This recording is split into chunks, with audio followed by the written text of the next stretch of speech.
Listen கவனிங்க, கிளியராக கவனிச்சுக்கோ. Homophones அப்படிங்கிறத பற்றி இன்றைக்கி நம்ம பார்க்க போகிறோம்.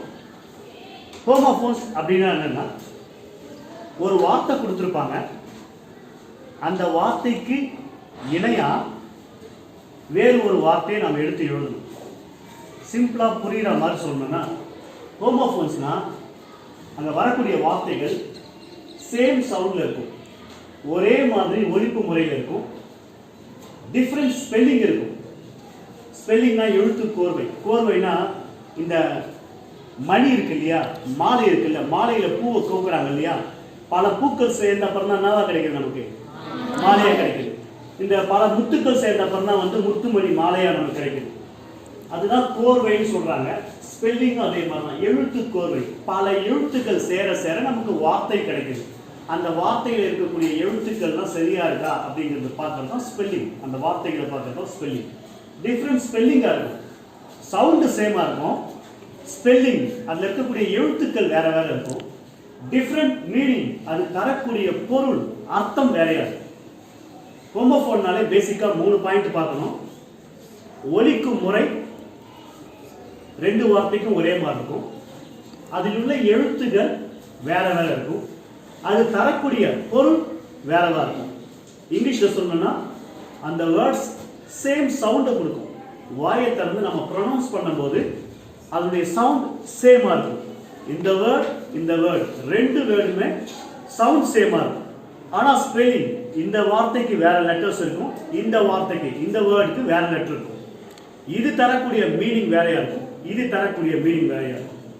சவுண்ட் மட்டும் same, spelling same, meaning same. I'm sorry, sound மட்டும் சேமா இருக்கும், ஸ்பெல்லிங் வேற, மீனிங் வேற. திரும்பி சொல்லலாமா?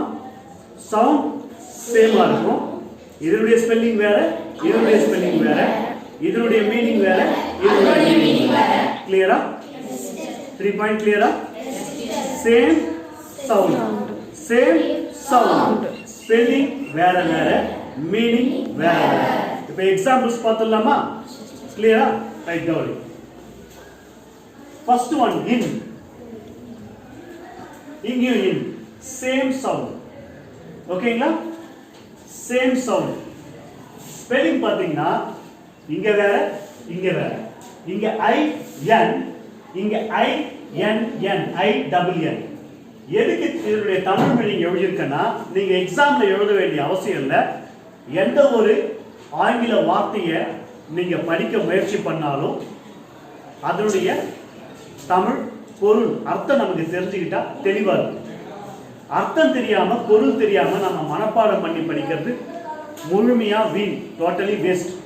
அதனாலதான் எந்த ஒரு வார்த்தைக்கும் நான் என்ன பண்றேன், தமிழ்ல அர்த்தத்தை கொடுத்துருக்கேன். இங்க பாருங்க, இன் அப்படின்னு இருக்கு, இன் அப்படின்னு இருக்கு, சேம் சவுண்ட், ஒரே மாதிரி ஒலிக்கும் முறை. இங்க ஸ்பெல்லிங் பாருங்க, ஐஎன் இன். இங்க ஸ்பெல்லிங் பாருங்க, ஐஎன்என். ஸ்பெல்லிங் வேற வேற இருக்கா, லெட்டர்ஸ் வேற வேற. ரைட், ஓகேங்களா? இந்த இன்னோட மீனிங், பொருள் என்ன? உள்ளே. இந்த இன்னோட பொருள் என்ன? விடுதி. ஒரு இடத்துக்கு போனா தங்கணும் இல்லையா, விடுதி. அப்ப பாருங்க, same sound, different spelling, different meaning. ஒலிக்கும் முறை ஒரே மாதிரி இருக்கு, இங்க இருக்கக்கூடிய எழுத்துக்கள் வேறு, இங்க இருக்கக்கூடிய எழுத்துக்கள் வேறு. இந்த எழுத்துக்கள், இந்த வார்த்தை தரக்கூடிய பொருள் வேறு, இந்த வார்த்தை தரக்கூடிய பொருள் வேறு. தெளிவா புரியுதா? செகண்ட் எக்ஸாம்பிள் போலாமா? நோ. நோ, இந்த நோக்கு அர்த்தம் தெரியும், இந்த நோக்கு அர்த்தம் இல்லை, இல்லை. புரியுதுங்களா? Same sound, no no, spelling வேற வேற, மீனிங் வேற வேற. புரியுதா? அடுத்தது பி. பி, இந்த பீக்கான பொருள் இரு. பி காம், அமைதியாக இரு. காம்னா அமைதி, பி காம், அமைதியாக இரு. ஓகேங்களா? இந்த பி இருக்கு இல்லையா, இது தேனி. அடுத்தது பாத்தீங்கன்னா டு. டு, இந்த டு ப்ரிபோசிஷன் சொல்லுவாங்க. ஐ அம் கோயிங் டு சென்னை, நான் சென்னைக்கு சென்று கொண்டிருக்கிறேன். டு சென்னை, சென்னைக்கு. டு மதுரை, மதுரைக்கு.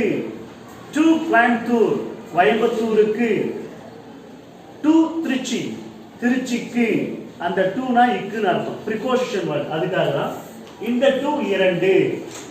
சேம் சவுண்ட், ஸ்பெல்லிங் வேற வேற, மீனிங் வேற வேற. அடுத்தது வாட் வாட். இந்த வாட் மின்திறனை அளத்தல். நம்ம வீட்டுக்கு வருது இல்லையா, கரண்ட் வருது இல்லைங்களா, பவர் சப்ளை, அதை மெஷர் பண்றதுக்கு அளக்கிறது வாட். ஓகேங்களா? இந்த வாட்னா கேள்வி என்ன. அடுத்து இங்க பாருங்க, ரைட் ரைட். இந்த ரைட் வந்து சரி. இந்த ரைட் ராங்னு சொல்லுவோம். நான் சொன்னது சரி, நான் சொன்னது தப்புன்னு சொல்லுவோம் இல்லையா, அந்த ரைட் சரி. இந்த ரைட் வந்து எழுதுறது. அடுத்தது வேர் வேர். இந்த வேர் வந்து நம்ம பாஸ்ட் டென்ஸ் யூஸ் பண்ணுவோம் பாரு, கடந்த காலத்துக்கு, அந்த வேர். இந்த வேர் வந்து வேர் ஆர் யூ, நீ எங்கே இருக்கிறாய்னு கேட்கிறாங்க பாரு, கேள்விக்குறியா கேட்கிறாங்க பாரு, அந்த வேர் எங்கே. அடுத்தது பாத்தீங்கன்னா இது பேர், இங்கேயும் பேர். ஆக்சுவலா பாத்தீங்கன்னா பேர்னா வெற்று. இந்த பேர் அப்படின்னு வரும்போது கரடி. ஓகேங்களா? இது வெற்று, காலின்னு சொல்றது. ஹர் மந்தை. இந்த ஆடு மாடுகள்லாம் கூட்டம் கூட்டமா இருக்கும் இல்லையா, கூட்டம்ங்கிற வார்த்தையை பயன்படுத்தக்கூடாது. மனிதர்களுக்கு மட்டும்தான் கூட்டம்னு சொல்லுவோம். கூட்டம்னா மனிதர்களுக்கு சொல்லும் போது கிரௌடுங்கிற வார்த்தையை பயன்படுத்தணும். என்ன வார்த்தை? கிரௌட். ஆனா ஆடு மாடு இந்த கால்நடைகளுக்கு பயன்படுத்தும் போது ஹர்ட் அப்படிங்கிற இந்த வார்த்தையை பயன்படுத்தணும். ஹர்ட்னா மந்தை. இந்த ஹர்ட் அப்படின்னா கேட்டது, எனக்கு கேட்டது, இந்த பாஸ்ட் டென்ஸ்க்காக பயன்படுத்துறது. அடுத்தது த்ரோன் த்ரோன். இந்த த்ரோன் சிம்மாசனம், இந்த த்ரோன் தூக்கி எறியப்பட்டது. கிளியருங்களா? Same sound, different letters, different meaning. இதுதான் ஹோமோஃபோன்ஸ். என்ன டவுட் இருக்குங்களா?